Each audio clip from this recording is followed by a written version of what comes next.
clear up a myth. Okay. So when we hear nonprofit doesn't mean that the organization can't make a profit.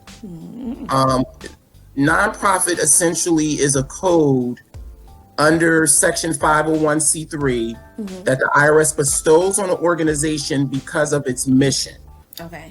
The IRS says if your mission is educational, it's charitable, it's religious, it's scientific, it's preventing cruelty to animals or children, or it's promoting public safety in some way, or amateur sports. Those are the 8 major areas. I think that's 8. Those are the major areas that the IRS will look at your application and say, we determined that you fit one of these 8 areas. And because you fit one of those 8 areas under Section 501c3, we're going to grant you this federal exemption.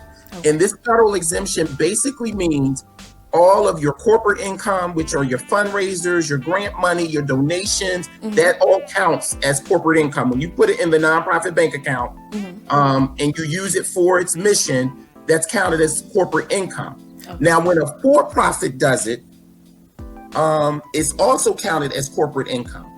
But because your organization is about making society better in some way under those categories that I just listed, the IRS says under that code 501c3, we're going to exempt your organization from filing and paying corporate income tax on the federal, state, or local level on that income, because we know you need as much money as you can to further that mission. And in exchange for that, we're going to give you these benefits so you can keep doing the wonderful work that you're doing. Now, we want you to file. We want you to report to us to let us know what you're doing, but you're not paying any taxes. And I want to make that clear, because people think, oh no, I got to spend all this money by the end of the year because we're a nonprofit. No. There are plenty of nonprofits. United Way, American Red Cross, Susan B.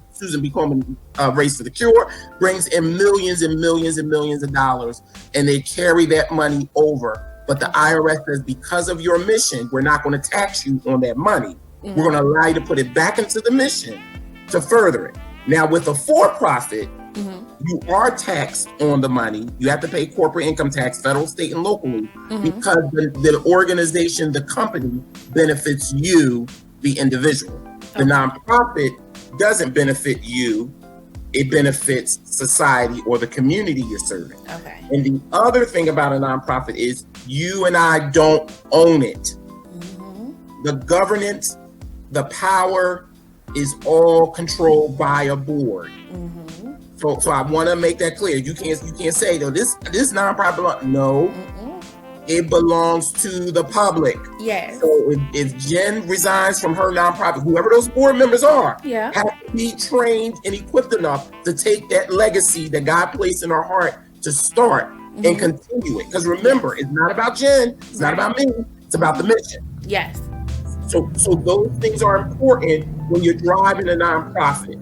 So if you're comfortable with the governance being ran by a board, if you're comfortable with the tax exemption and the federal benefits, and we can get into that later, Jen, that's a whole other thing. But you qualify to be a nonprofit organization. And many a times I'll sit with my clients and I'll say, well, tell me what you would like to do, because another tragic thing is you don't want to be classified as a nonprofit and you should be a for-profit, and you don't want to be classified as a for-profit and you could be a nonprofit. Another example, daycare centers. Daycare centers can be for-profit or nonprofit. The IRS has a whole section in the application 1023 dedicated to daycare centers. Many people don't know that. Many people, but if you're comfortable with controlling and having ownership and you don't want to report to a board, I would say go for profit. But I'm going to warn you, you're going to pay taxes. And you don't keep up with them taxes. Even, I don't care how much money you have left at the end of the year. If you brought in $500,000 in revenue for that daycare center and you left with a penny, the IRS, the state, and all your local entities is going to tax you on the $500,000. Which is different than the nonprofit. The nonprofit, if you do it as a daycare, you ain't gonna be taxed at all.